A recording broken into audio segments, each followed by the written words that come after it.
입냄새 치료는 제가 크게 이제 두 가지라고 말할 수 있어요. 제가 하는 방식이. 첫 번째는 그 원인에 따른 치료입니다. 입냄새의 원인이 무엇인지, 알려진 대로 이제 위열이나 또는 위식도 종류, 또는 후비루, 또는 치은염, 또 편도염, 또 구내염, 또는 구강 건조, 또 면역 기능 저하, 이런 여러 가지 원인들을 있는데, 대개는 그 원인들이 한 가지가 아니고 대개 두 가지, 세 가지, 네 가지 이런 겹쳐져 있는 경우들이 상당히 많아요. 그러면 그 원인에 따른 치료를 하게 되고, 또 가령 구내염이다. 구내염이 왜 생겼나? 일반적으로 알려진 원인보다 더 근본적인 원인에 따라서 치료를 해 주어야 좋은 결과를 얻을 수 있다는 것이고요.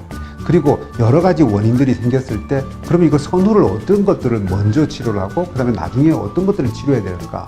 좀 더 근본적인 원인이 되는 것들을 먼저 치료합니다. 우리가 이제 한의학적으로 기본적으로 질병의 원인은 내상병, 외형병, 그리고 불내외인이라고 이제 세 가지로 나누는데, 주로 먼저 위장에 대한 치료를 먼저 합니다. 이게 똑같은 비중으로 있다.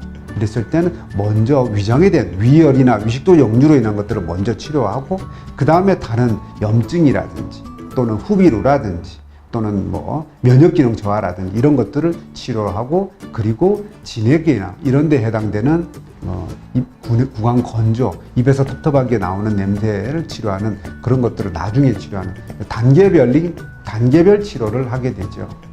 그거는 이제 구취 환자분들이 구취가 나기 시작한 지 얼마나 된 기간이 중요하고, 또 우리가 검사를 했을 때 구취의 정도에 따라서, 또 구취의 원인이 몇 가지냐에 따라서 사실은 차이가 많이 납니다. 그래서 보통은 3개월, 좀 길면 6개월, 아주 길 때는 그 이상 가는 경우들도 있습니다. 근데 보통은 일반적으로는 3개월, 좀 구취가 심하다든지 병의 원인이 여러 가지라든지 입냄새가 생긴 지 기간이 오래되었다든지 또는 입냄새의 정도가 좀 심하다든지 이랬을 때는 6개월 정도도 치료를 하게 되죠.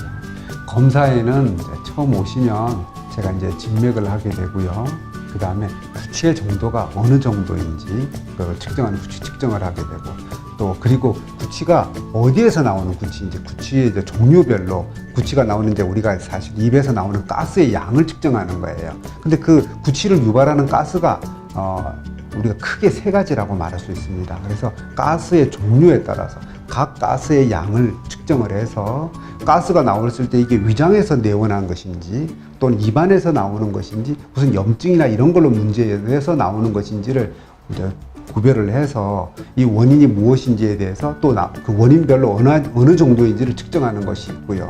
또 자율신경 검사를 합니다. 그래서 이분이 자율신경, 즉 심리적인 영향이 어떤 것들이 있는지, 그래서 자율신경이 어떤 영향을 주는지, 그래서 이분의 면역력에 어떤 영향을 주는지를 평가하는 것이 있고요. 그다음에 제 체열 검사를 통해서 위 부분이나 또는 자율신경에 이런 영향을 받아서 체열의 변화가 어떤지를 측정하는 것이 있고, 그 다음에 이제 흡연과 관련돼서 일산화탄소 측정하는 진단 장비들이 있습니다.